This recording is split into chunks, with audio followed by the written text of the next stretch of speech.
Thank you, David. So we've been put on as the cabaret act after lunch in an attempt at waking you up. Nick and I will do our best to emulate some of the best double acts in television.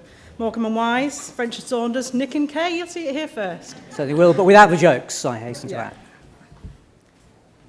So what we wanted to do, first of all, for those of you who are not from the UK, just to give you a little bit of a flavour of what ITV is and who we are. We are an integrated producer broadcaster. We create, we own, we distribute content on multiple platforms. ITV as a channel has been around since 1955.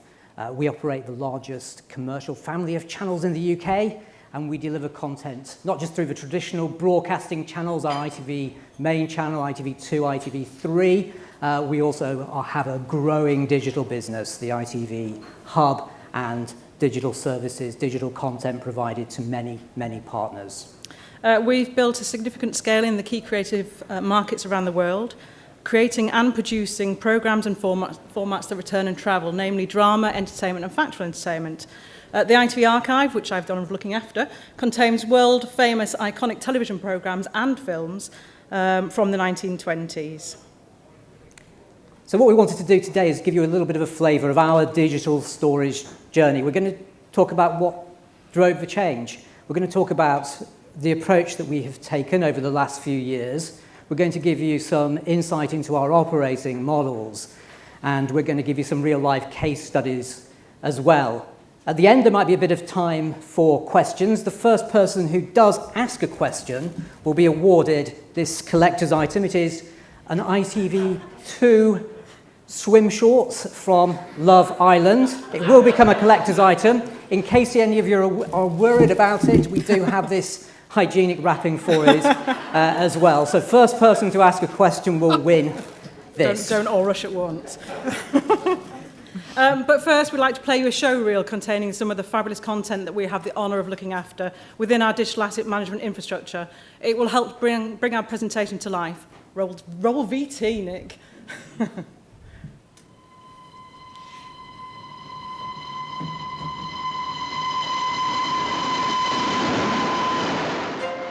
Pleased to meet you. I'm Bugsy Malone. Don't call us. We'll call you.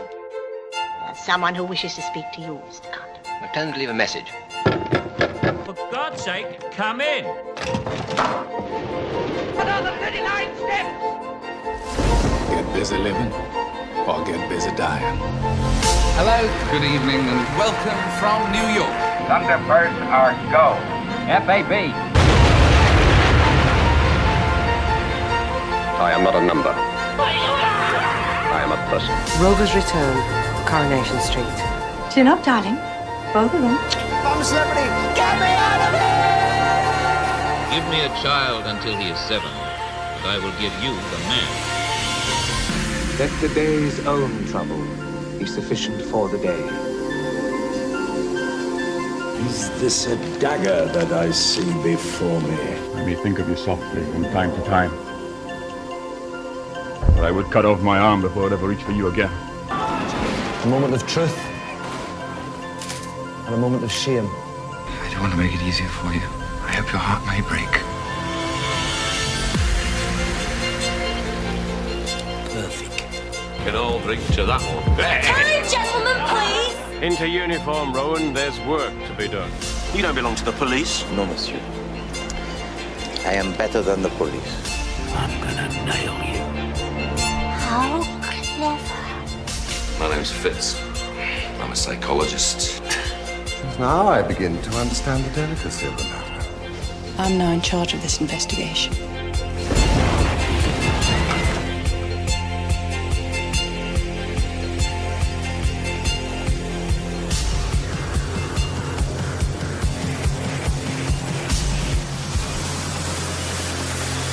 Nice to see you,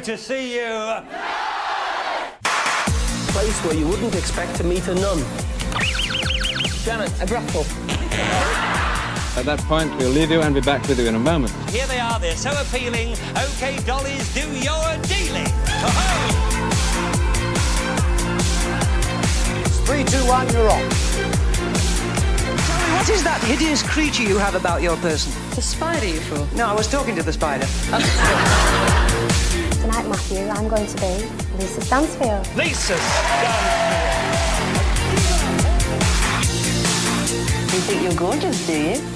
I've been told to, yeah. I've just been informed that the ratings are soaring for the show. And everyone in the United Kingdom, without exception, is watching at the moment.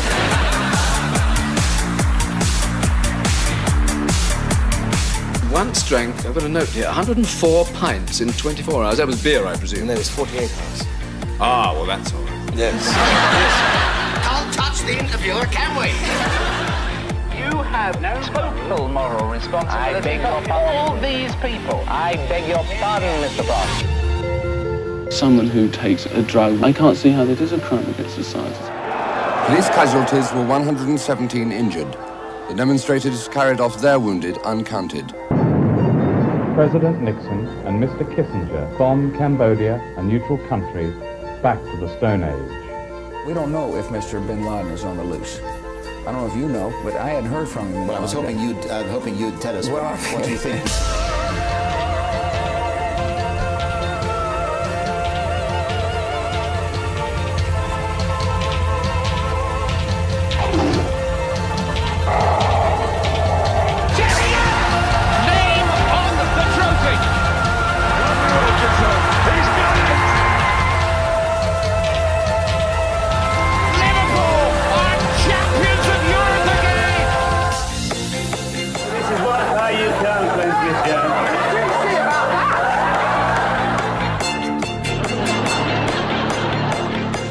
Welcome to the show. You look beautiful.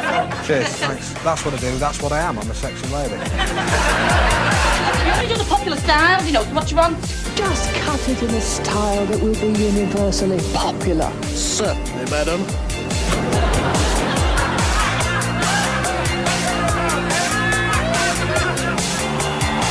Just watch the adverts. What is it?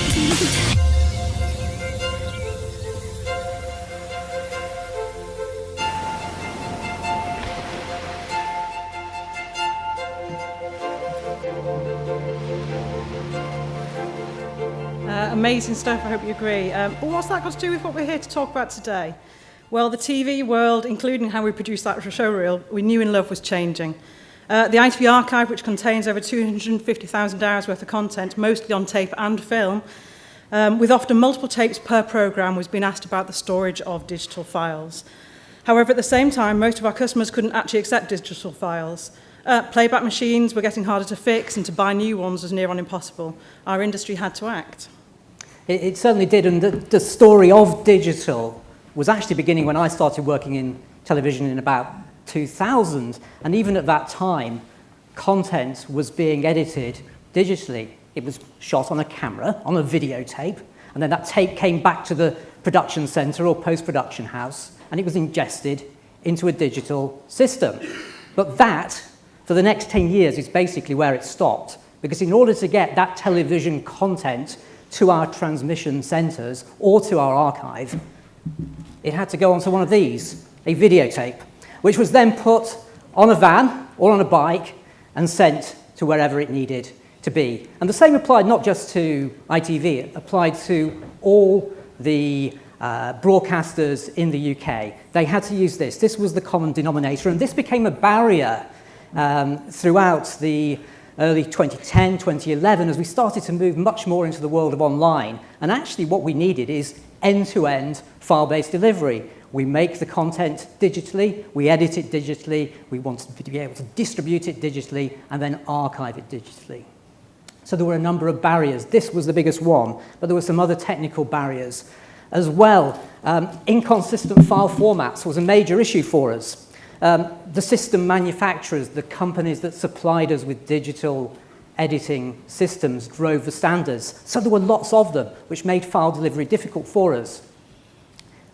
Our offices, our production centres were connected by corporate IT networks. They simply couldn't cope with lots and lots of big video files. And we had insufficient transcoding, insufficient storage capacity to enable workflows digitally. So we had to do something about it. And in ITV, our journey towards that really began in 2011.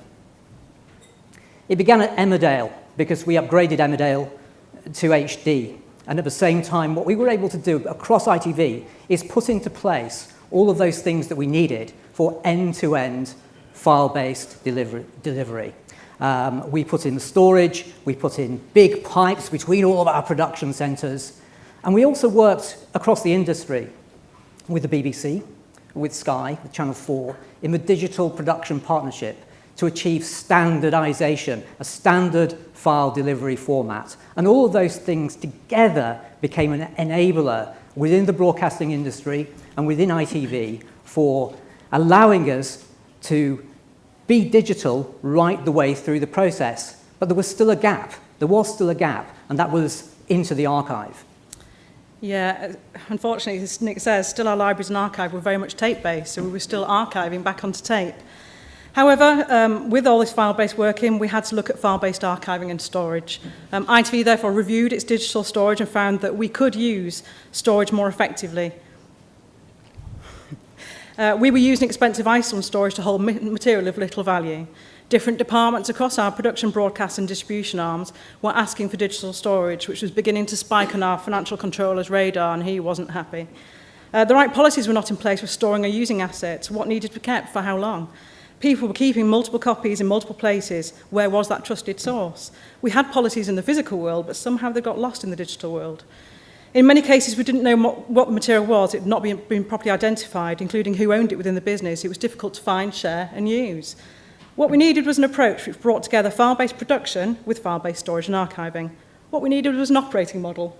So the operating model is what we started to put into place, and we actually, working with the Digital Production Partnership, this operating model you see on the screen here is what was devised. 3 buckets of storage, 3 types of storage for 3 types of content.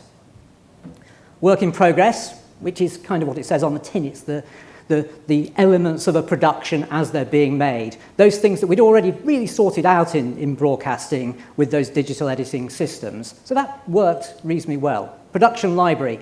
This is a concept around content which is needed in the production process. A really good example of that is in sport.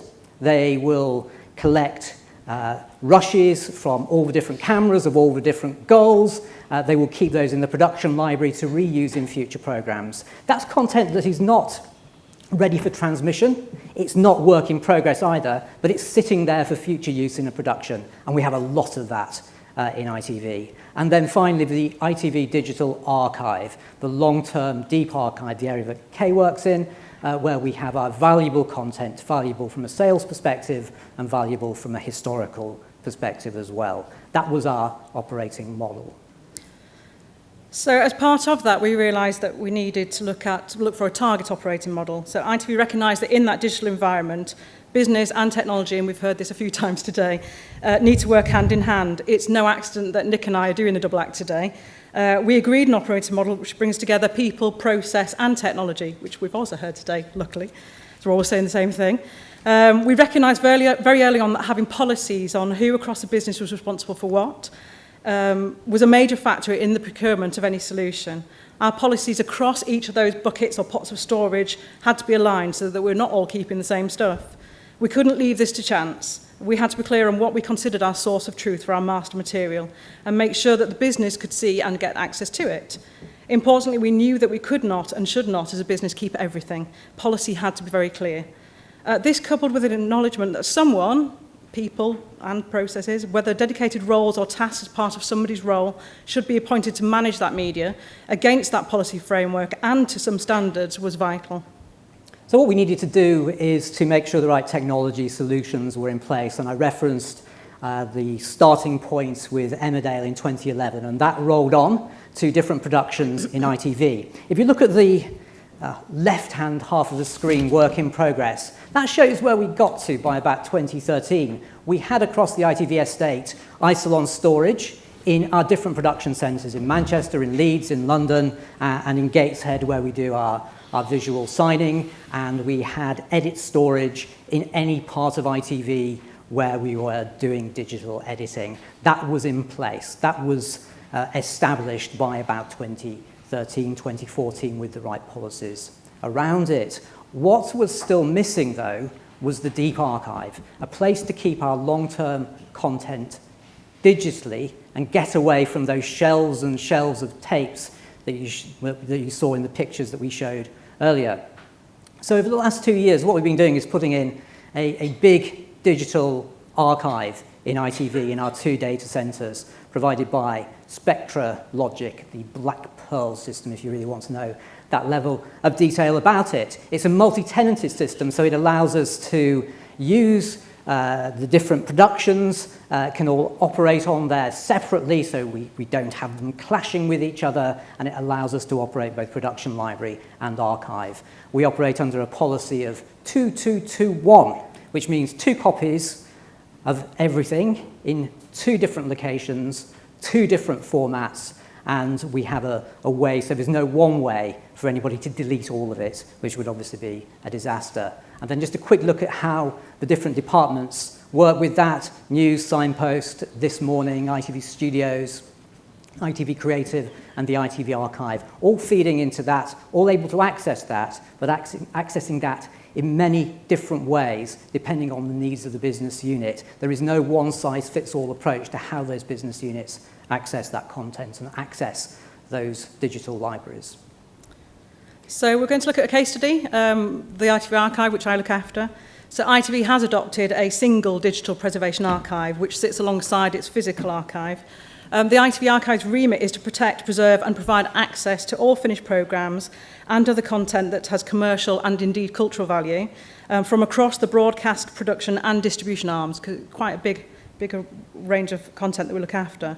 It's a complex landscape, as you'll see from this Venn diagram. As a producer, broadcaster, distributor, content can often come in from many different places, often with many different versions of the same content. You'll see that from the intersections, which show where we have the crossover. Managing this is quite complex, but essential. So how do we do this? Well, policy setting has been invaluable for the archive. You'll hear the word policy a lot today. As was having a clear end-state vision for what the archive is and why it does differ from those digital production libraries and the work-in-progress stores. The ITV Archive is governed by the following principles. We have a very strict intake policy. We're not a dumping ground, and had to be very clear about what we do take in, and that we don't take in content only required in the short term, and so that everyone knows exactly what is archived so we don't duplicate across those stores. Tracking that content coming in is vitally important too. We need to know what to expect, when to expect it, and what might be missing, importantly. The archive differs to the digital production libraries as it's a resource for the many. We provide visibility and access to the entire ITV business, whereas the digital production library is usually for the benefit of the single business unit that runs it. Therefore, our infrastructure had to support that. We must ensure that the assets within our care are protected or preserved too, but we have to balance that with the need for access to those. The archive has to be carefully managed and curated. We have a strict retention policy whereby we only retain content for the period that we have rights. This might in some cases be in perpetuity, but all actions on those assets are captured and auditable. All this needs a robust infrastructure. I should point out that we're very early on in our digital archiving journey, and so some of this is kind of conceptual at the moment. So I'm unable to offer technical diagrams, luckily for me, because I'm not technical at all, which is why Nick's here. However, our policy and end-state vision are very much agreed, and we recognise we needed that before we needed to move on anyway. The digital archive does use the same kit, so the 2221 model, as our digital production libraries, but our business model is very different. And so we are now tasked, or my team and I are tasked with building the necessary infrastructure over the top of that kit. Due to the sheer volumes of content in scope for the archive and the fact we get content in from a variety of places, we're building automated workflows to bring assets in. These were based on business rules and policy. As I say, we are not a dumping ground for everything. That said, we have recognised that we couldn't set a rule for everything, and so sometimes human beings are necessary, who will need landing pads and gateways to accept or reject content. The acceptance into the archive must have minimum metadata sets too. We need this to come in as part of the delivery into the archive, but with the ability to add to and manage content at an asset level. We operate a self-service model whereby users with the appropriate permissions can search for assets and retrieve them. Metadata management is therefore vital, and we bring together our descriptive metadata, which my team manage in a product catalogue system separate to this, and our technical metadata via microservices or APIs. And we expose that data to user-facing portals. This was a big consideration when building our integrations, that we had to be able to expose that data. We needed to set those minimum standards in a way that brings all those together, and we've used unique identifiers, which I'm sure many of you have, to bring the data across those systems together. Our model is quite complex. It's made up of numerous workflows and numerous different tools, but these are underpinned very much by the policy and the end state vision for the archive. Over to Nick. Thank you, Kay. So we wanted to give you a flavour of a couple of other production areas in ITV about how they are using the archive. And this morning you heard on the panel just before lunch from Anna Waldeck-Evans, who's controller of ITV Creative's operations. And we've been working very closely with Anna in technology over the last 3 years to develop a system called ITV Phoenix, which is a campaign management system for marketing assets. I want to touch on just one part of that here, the archive part of it. And once a campaign is completed, this new system gives the producers who would previously have to manually archive and delete content from our storage the ability to, at the click of a button, provided they have permission — we don't want everybody going in there and deleting everything — provided they have permission, they can go into the system and they can click one button which allows them to run a script which automatically archives the creative content according to the policies that have been set. And then it deletes from the storage the content that's not needed. So it turns something that was previously quite a laborious manual process, which really wasn't always followed correctly, into something which is now fully automated, and it takes the pain away for the producers. And more importantly, it means we can use our storage efficiently as well. We're not clogging up our expensive spinning disk storage with content that has no value. Some of you love diagrams. I do. This is a technical diagram which our architect drew for me, especially for you all today. It shows at the bottom half of the page, ITV South Bank, it shows where our heavy lifting HD production systems are. The smiley face of the very happy producer who now has this new system, who clicks that button and then it shoots that content off into our data center 1, data center 2, archiving the content for them.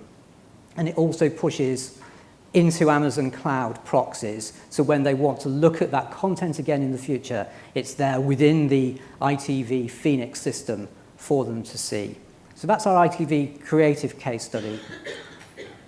One final case study is ITV Sport, and this is where we've approached the problem of storage very differently. ITV Sport has a very rich history in ITV, right back to the 1960s when England was great at winning internationals, to the 1970s when England footballers were great at choosing hairdressers by the look of it, and right through to the present day where ITV is now responsible for horse racing. In fact, it's the first day of Royal Ascot today, the first day ITV has ever covered Royal Ascot. But ITV Sport had a unique problem. They had a large production library that had built up over the years. In fact, the amount that had been digitized was 1.4 petabytes. That's a lot. And it needed to be accessed quickly as well, because sport is contemporary. It's around doing things quickly, so they needed quick access to that storage. The existing tape robot that they bought a few years ago, which was a locally run one, was over capacity.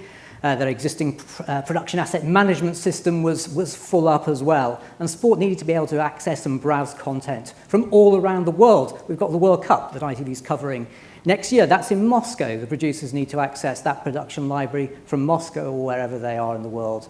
So we took a very pragmatic decision for ITV Sport actually to outsource it to a specialist sport provider of archive who now handle and will be handling the production library for ITV, because they have specific capability and they have specific equipment and kit in place that helps ITV Sport manage their production library in the way that we need to. So very much, within ITV, we have standards, we have We try to encourage people to go on to all of the standard storage that we have, but we also take a very pragmatic approach as well to individual productions to make sure that they get what they need.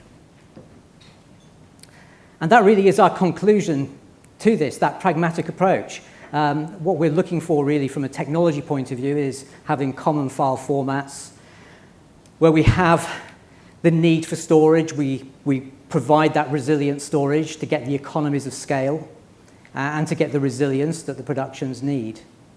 But we still have a pragmatic approach to allow our productions the freedom, if they need to choose the right way of accessing that content so that they can run their productions in the way that they need to. Yeah, and certainly on the business or the policy side, we realised we didn't need one digital storage solution, but the policies across that storage landscape had to be interoperable, we had to mitigate against duplication, and we had to be clear on how long we retain content for. Bringing together people, process and technology, again, the fact that Nick and I are jointly presenting today is a reminder that I, from the business side, am very much heavily reliant on Nick from the tech side to do what I do. We have clear roles and responsibilities. Introducing media management principles to all areas has to be embraced. We can't afford to keep everything. And in a model which embraces the devolved storage model, that media must be carefully managed. Thank you. Thank you. Thank you.